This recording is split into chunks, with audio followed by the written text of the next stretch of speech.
Come with me to expose the reality of moving to Australia as a student. I've been in Australia for the better part of a year now, and these are some things that I wish someone had told me before I moved here. Number one, making friends. Australians are very friendly people. G'day, mate.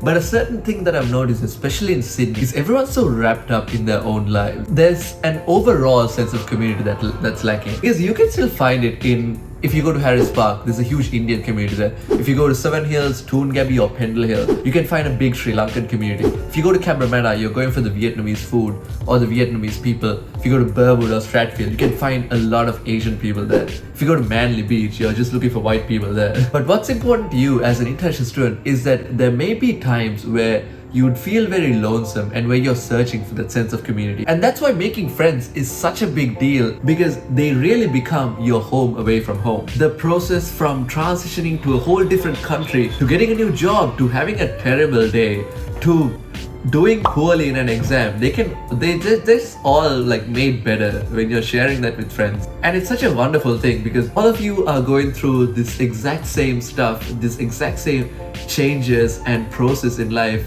together. Number two, the work culture. It's no surprise if you're moving to Australia, you want to work and earn money. And some of the jobs that you find initially will be in hospitality, cleaning, fast food restaurants, or somewhere in that range. And these jobs will pay between $25 to $30, which is around minimum wage. One thing that I did not know was that university jobs are a thing. They're called jobs on campus, and in Western Sydney University, I've got a couple dozen. Those are really good because they work around your university schedule, which is really good. They're very understanding with assignments and stress and all that stuff. And they pay extremely well. My rate at the hour for social media content creator is around $40 an hour, which is, for a casual job, that's amazing. Here, people are also very respectful of your time. So if you work a certain number of hours, you will be getting paid for those certain hours. And usual shift times would be like 6 hours or 8-hour shifts. And on weekends, on Saturday, it's a little slightly higher pay. And on Sundays, it would be a more higher pay. And public holidays, that would be the best day because it pays so much. Another thing to note is that you are paid according to your age. If you're older, you're given more money. If you're younger, you're given less money. It might be $1 or $2, but when you're doing an 8-hour shift, 12-hour shift, it definitely adds up. One thing that happens to a lot of my friends is on weekend shifts, when they are supposed to get higher pay, the company decides to hire the high school kids who work there also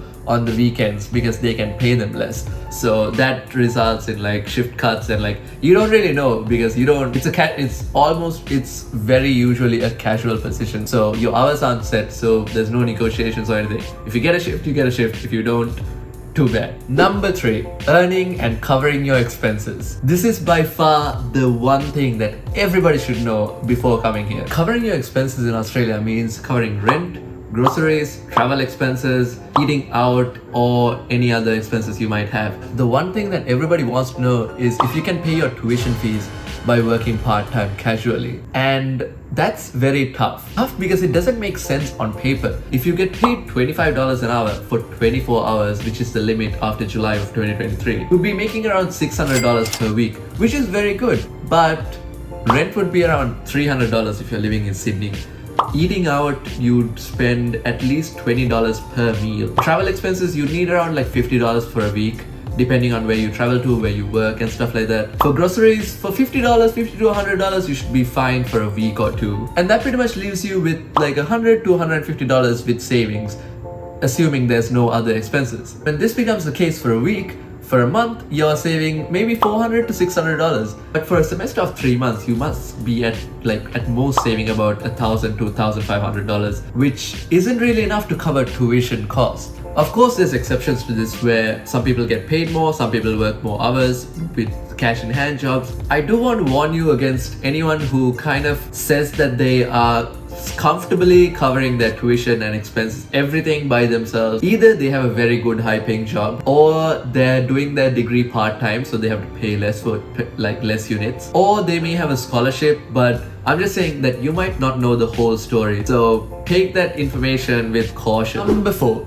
diversity. Australia is a hugely diverse community. There you can find everything from Indian food to Sri Lankan food to French festivals to Ramadan markets to light festivals to Asian food to Korean barbecue to fast food. Oh my, like The list goes on and on because there's so many different people from different cultures and different backgrounds, and it's an amazing community, and you get to experience so much of the world through these people that are bringing it to Australia. One thing that every person who came to Australia found an absolute shock was the fact that everything closes around like 5 p.m. here.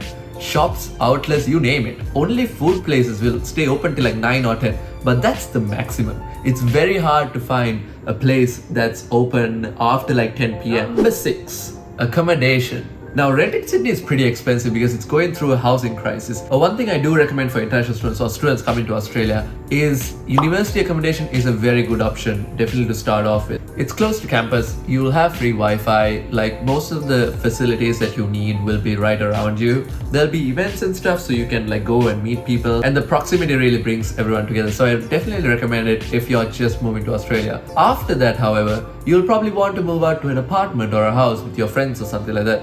In that process, you'll have to get an agent, show them that you have a stable income, have the place checked out, move all your stuff there, maybe hire a van or something of the sort. But that's gonna be how that process might look like. Number 7, some general things about Australia that I really got to know after I got here. One thing that really interests me is that people don't call their significant others boyfriend or girlfriend. Instead, they use the term partner. And you might be thinking lab partner, I definitely did, but they're actually referring to their boyfriend or girlfriend. Another thing is, you pay with your phone for absolutely everything here. You put your card onto Apple Pay or Google Pay and you just tap on and tap off. Even if it's food, if it's transport, if it's anything else, you can just tap and go. Also, Australian people love the beach. Me and Dustin went to the beach on Christmas Day, expecting nobody to be there, but lo and behold, everybody, every single family in Australia was at the beach. They had their whole families, they had their barbecues, they had their grilling on. They were everywhere. They celebrate holidays at the beach. So they absolutely love the beach. A thing that a lot of people want to know is about work opportunities and career opportunities in Australia. But unfortunately, I'm not there yet, but I'll be sure to make videos about it when I do get to know of that. So if that's something you're interested in, make sure to kind of hit that like button. Oh wait, no, subscribe. But if you did enjoy the video, feel free to leave a like, share it with a friend who's thinking of moving to Australia. Comment down below if there's something else you would like to know. And I'll see you in the next one.